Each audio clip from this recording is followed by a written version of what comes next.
WhiskyJason here, whiskey from the viewpoint of an American in Germany tasting rare and exotic whiskeys. And today I have a present from Roy Aqvavitae. That is Elmer T. Lee, single barrel, 45%. Thank you so very much for this, Roy. Thank you very much for your nice little coin here. Thank you very much for the nice little message. I'll try to put this in the camera. Yay, I hope you can read it. And of course, thank you very much that I'm allowed to be an evangelist. Isn't that great? Now we have the coin with the second edition of water after we had smoke. All right, very, very good. So, normally what I do is I will review a bottle in German. And then I will hit the button on the camera and review it again in English.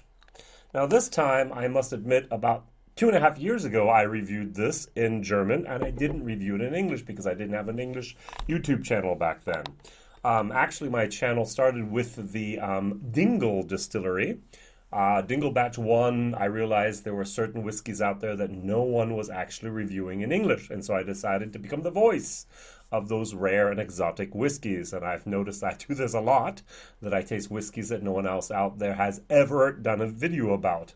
Maybe once in a while Horst by whiskey.com will beat me to it, but usually I'm quicker, and usually I do more videos. And so I have 350 plus videos out there at the moment that are fairly rare and very exotic. Now, Elmer T. Lee, there's a lot of videos out there. That's why I decided just to do another one.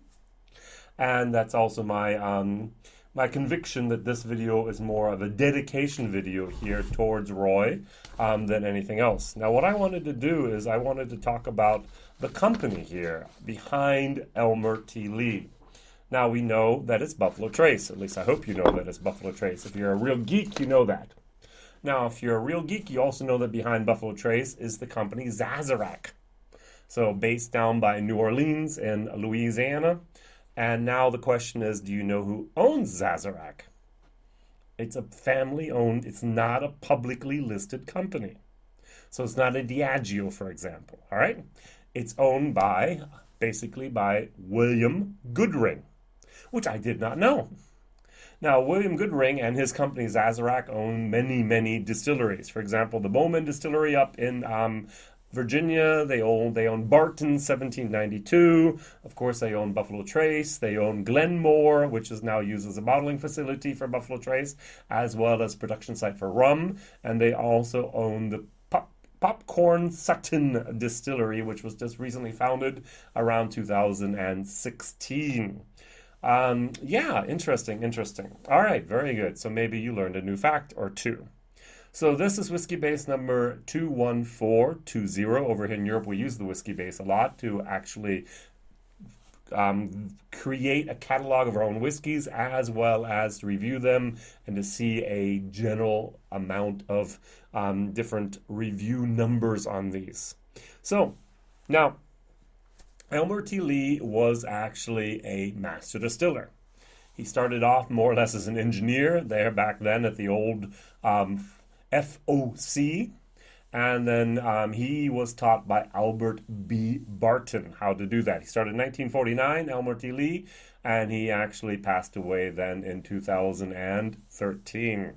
So, and to honor him, what we've done now is what Buffalo Trace now does, is they go out and they go into their warehouses and they pick very special taste profile whiskeys. Same general problem we've had all over the world. Back in the old days, in the good old days, the whiskeys were much better. And today, well, who knows? There is, for example, Bourbon Junkies just did the Elmer T. Lee 100th anniversary celebration commemorative bottling. And they were so fascinated about it and so excited about it. Now, this is just, for me, special because it came from Roy. So Roy brought it over then from Texas, and now we have the sample making its way over here to Germany. Whiskey is only whiskey when it's shared with friends. All right, so what I'm going to do is fairly sweet. Is I'm going to pull out another Buffalo Trace product that is 45%, at least over here in Germany, and that is the travel retail bottle. I have the 1 liter bottle here. Just opened it up, and this is 45% Buffalo Trace juice. So 45% Buffalo Trace juice. I keep on trying to bid on these on auctions. My limit at the moment is 100 euros. I've been trying now for the last 2 years. Haven't bought a single one. They always go for 100 plus euros, unfortunately. Maybe one day I'll be able to get one, but probably after this video and all the other videos out there. Probably not. All right. Oh, there's more wood here, and this is a much sweeter profile. Okay, interesting. Buffalo Trace basically has 2 different mash bills, which they don't really communicate. And now I must admit to my shame that I don't know what the mash bill is of this or that, if it's 1 or 2. So I'm sure everyone in the comment can write it down and show how much more knowledgeable you are compared to me.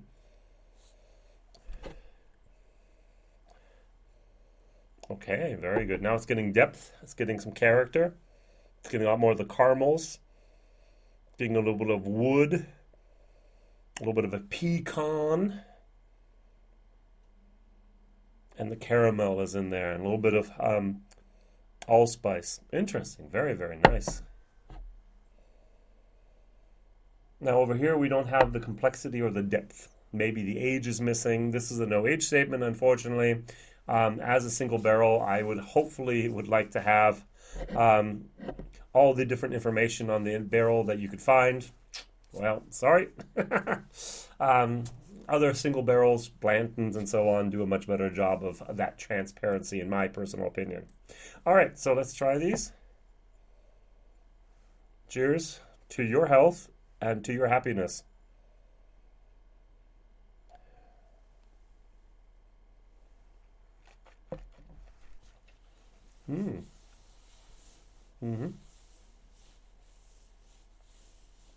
Somewhat sweet. Oh yeah, good bourbon profile. That a little bit of sweet wood. A little bit of sandalwood is even in there. Wow. Tiny little bit of cotton candy.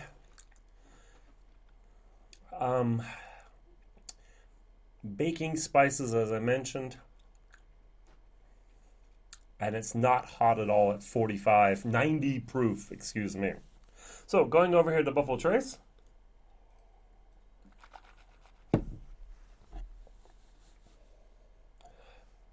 Cheers. And thank you, Roy, once again for that great sample.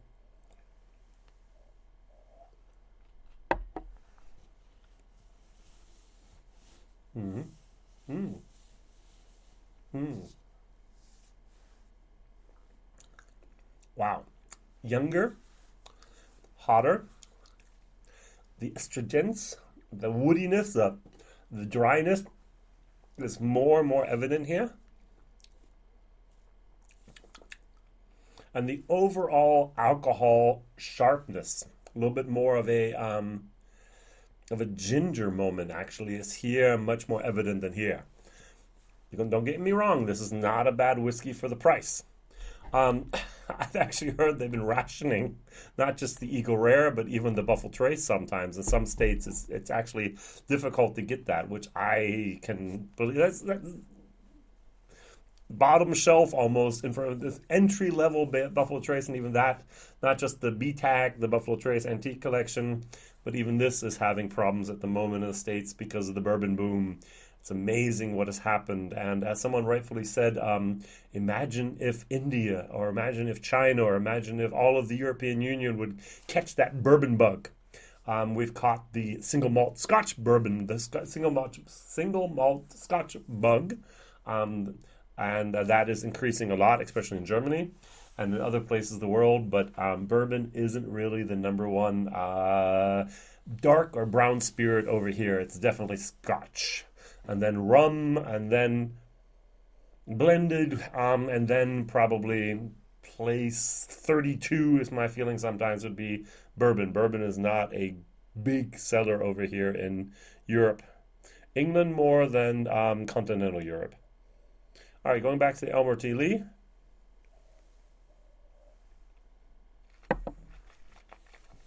Mm. Mm.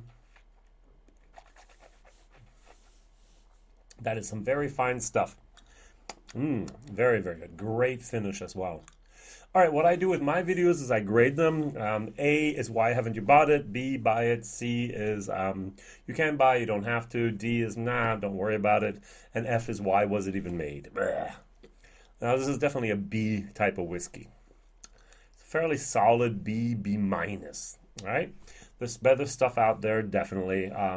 There's more easier to find stuff out there as well. But this is a very, very nice thing, and I was very, very privileged to have the opportunity to taste this again. So, Roy, what I'm going to do is I'm going to share this as well. I have some friends over here in Germany that have never had the opportunity, and some people who actually are bourbon freaks and bourbon fans, and I think I'm going to actually send this on to someone. When their channel is called the Bourbon Diaries. Unfortunately, they're only in German, but I think they might actually like to have something like this. All right, so thank you very much for watching. What's your personal opinion? What's your favorite and most available Buffalo Trace product? So 2 questions. What is your favorite Buffalo Trace product? Eagle Rare 17, which is, of course, astronomically expensive. And what is your favorite daily sipper from Buffalo Trace?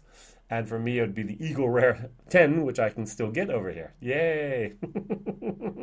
So what is yours? Just write it down in the comments. I thank you very much for watching, and I wish you all the best. And once again, if you haven't checked out Roy over in Aqvavitae, please do. He's hit the 10,000 subscriber mark. He's, at least in the English-speaking YouTube community, for me, he's a legend already. And it was a pleasure meeting you at Deanston Distillery in March of 2019. WhiskyJason, thank you very much for watching. See you soon. Bye-bye.